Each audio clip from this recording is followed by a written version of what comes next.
It is okay if you do not have it all together at every opportunity, at every moment, at every time of the day. It is fine. You are going to be fine. And this is something that I think we really need to just dive into for a second, because we've gone through a period as humans of seeing the world change in a way that has left people feeling really, really lost. And that has left people feeling as if they don't have a sense of purpose, they don't have a sense of being, and they don't fully understand who they actually are. And I really just want to take a moment to just appreciate that, because you are exactly where you need to be.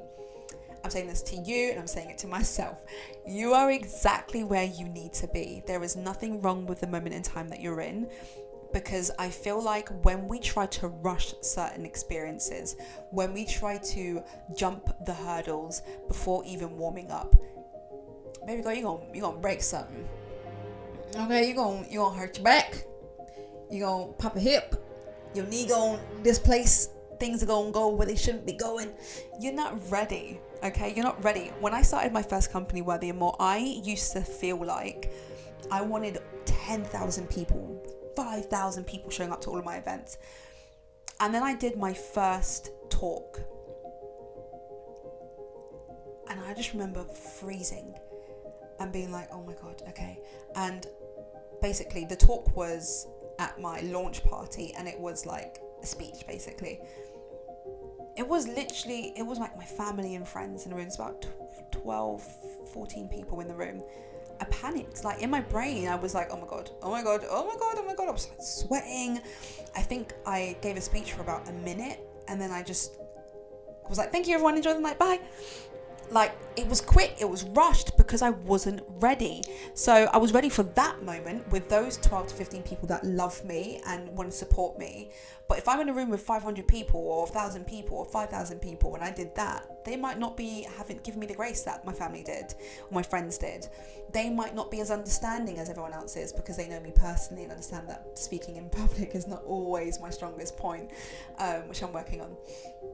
So there are moments in your life where you're going to be like, oh, I just want to skip this stage because it's just long. Like, I feel I'm better than this.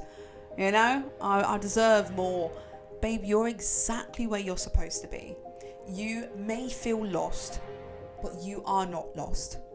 And I don't know who needs to hear this. I don't know who this is for, but I'm feeling this coming through me and it's coming out of my mouth. You are not lost. You are exactly where you need to be. And I'm going to help you in this video, or at least I hope I'm going to. I'm going to help you in this video use some really simple little tools or steps, shall I say, that helped me feel less lost in the moment. Because if we just acknowledge that you're not lost, you're exactly where you're supposed to be, now it's just the feeling of uncertainty that we need to kind of shift, because you're not lost. And the best thing about being lost is that you can always get found. So let's go ahead and find you. So the first thing that I've got on my list is write out the moment that you felt like you started to slip. So if this was, let's just say you're working out and you're on a stretch of 3 days a week, and you've been doing that for 4 weeks now consistently, and then the next week you do like 2 days, and then the week after that you do 2 days, and the week after that you do 1 day, and then the week after that you're like, okay, I'll start again next week with my 3 days, and then that week you don't go, and then the week after that you don't go, and then before you know it, half the year's gone, you haven't gone to the gym for like 6 months. And then you're like, when the hell did this happen? Where did this happen? How did this happen? And from personal experience, I know that I have 3 days. If I don't get in the gym within 3 days of taking a gap, I start to slip. So you have to identify the exact moment that you start to slip, that things start to get a little bit loosey-goosey and relaxed for you. So at what point did you start to feel lost? Where along the lines did you start to feel like things are just not working out for me? Where did you lose clarity? The feeling of being lost, like that experience of like, I don't know what's happening, I feel lost, because you lack clarity. You're not physically lost, you know, it's like, I'm sitting on my bed, I know where I am, but maybe mentally or spiritually or emotionally, I feel like I am lost, and that's because I'm lacking clarity. So you have to start to ask yourself, at what point did I start to lose clarity? At what point did I start to slip and things started to kind of go underneath the rug? Okay, so that is the first thing you're going to do, is basically just find out where did I start to slip off a little bit. And then you're going to start doing the things that you enjoy. Okay, actually, slight tangent, go back round to that first one. So of the first point, okay, of for identifying where things started to slip for you, what you're going to do from that, because this is what really, really worked for me, is I have an accountability group that I'm currently in called Rebuild Health, and they aim to get the Black community physically active again in London. And we have a WhatsApp group, and in that WhatsApp group I said to the girls, because they ask us sometimes, like, ladies, what do you need? How can we support you more? How can we help you more? And one of the things that I put into the group chat was, I've identified that I have like 3 solid days of not working out, and then I start to make excuses like, okay, I can start maybe tomorrow, or I can start on this day, or I can start on that day, as opposed to, oh, it's day 3, tomorrow you have to go. And then the day will come and I'm like, I can maybe go another day, and I can go another day, oh, that's fine, Monday's coming, I hate Mondays, Monday's coming. We can just let it Monday can have it. And it's like, you have to pinpoint where you started to slip. So for me, 3 days not in the gym, by that 4th day I have to be active again, otherwise I start to slip off completely.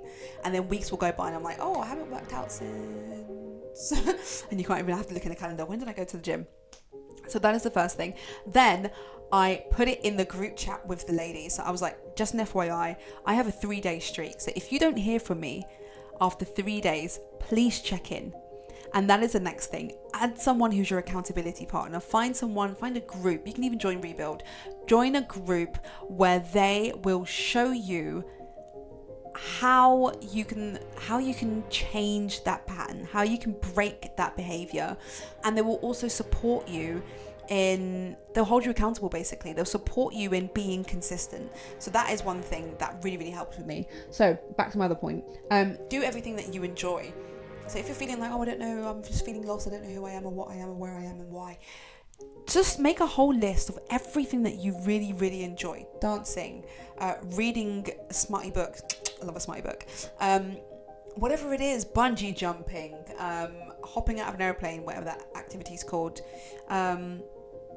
Pilates, walking dogs, like whatever that is for you that you love, reading to children, love it all.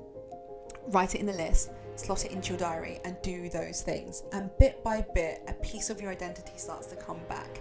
A piece of your identity starts to kind of show up, and then you recognize, oh, this is who I am, this is what I love, this is what makes me happy, this is what makes me feel complete. So those are another way that you can basically start to figure out who the hell you are and why you're feeling lost, and then reverse engineer it. Give God more time. So this is for my people that are women of faith. For me, I feel like I'm starting to slip off when I'm not connected with God enough. So if I feel like it's been 2 weeks since I've had a conversation with God, no wonder things are not working out in my favor. No wonder I feel like empty on the inside. No wonder I feel a little bit discombobulated and I feel a little bit lost. It's because I'm not speaking to my Father. I'm not talking about my earthly Father. I'm talking about my heavenly one. You know what I'm saying? Come on, people. So it's like you have to take a moment to connect with the person that created you and get really clear on why they created you, and then we'll go from there. So that is one thing that's really, really worked for me, is just giving God time, giving him the energy that he's always giving me, and it allows me to feel grounded and deep rooted in who I actually am. That an anchor, you'll never be lost without an anchor. With an anchor, sorry, not without you're gonna be lost at sea.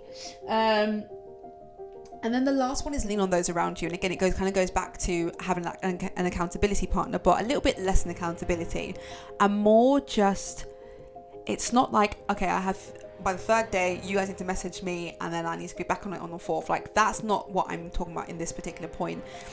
Yes, that is good to have as well, but what I mean when I say lean on those around you is, like, you might have a family member who just knows you inside and out, and that might be the person that you go to when things just feel a bit too heavy, and that is the person that you get to have a conversation with on a really deep and personal level, and they're able to just read you, like, babe, you've not been coming to church recently, or babe, you've stopped doing that thing that you love so much, and you're like, oh, I have actually, haven't I? Or babe, you've just fallen off in this way or in that way. Like, they're able to just read you in a very honest and somewhat brutal sometimes way, but it's appreciated and it's loved. So, you know, you have to learn how to lean on the people. There's nothing wrong with it. You're not a burden, by the way, in case you're ever feeling like, oh, I don't want to reach out to them because I don't want to feel like. You're not a burden. You are not a burden. People that love you will never view you as a burden. They will always view you as somebody who needs me in this moment in time, someone that I want to support, someone that I want to care for, that I want to provide for, that I want to see them grow and flourish. And it's down to that person to tell you whether they can or cannot pour into you at that moment in time. But it is not your responsibility to just assume that people cannot or don't have time for you, and then for you to pull back because it just feels like, oh, I don't want to lean on this person because, you know, 2 months ago they had a hard time, but today they might not be, and today they might have more than enough in there. Their cup might be overflowing, and they're like, who can I give today?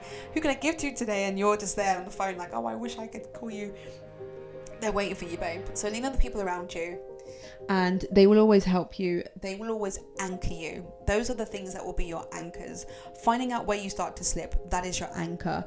Your accountability partners or group, that is your anchor.